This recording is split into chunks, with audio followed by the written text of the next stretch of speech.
बतिया के पानी हे भोले दानी,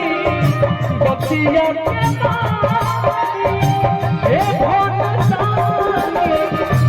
एही में बाते मनाई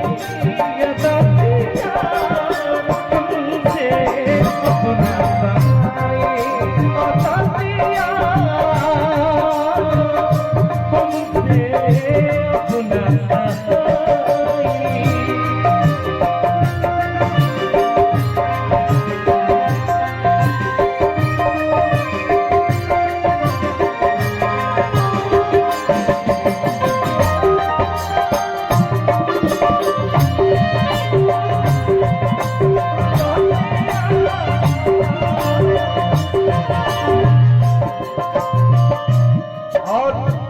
हमारे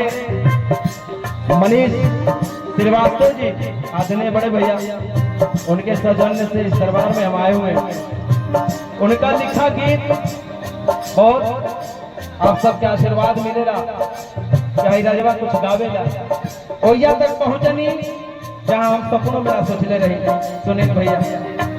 मुंबई के गोरेगांव में जब शूटिंग होता है सुर संग्राम महुआ चैनल की,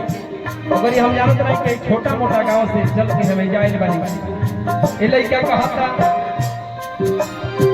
मिले कवन में महादेवा गांजा भंगिया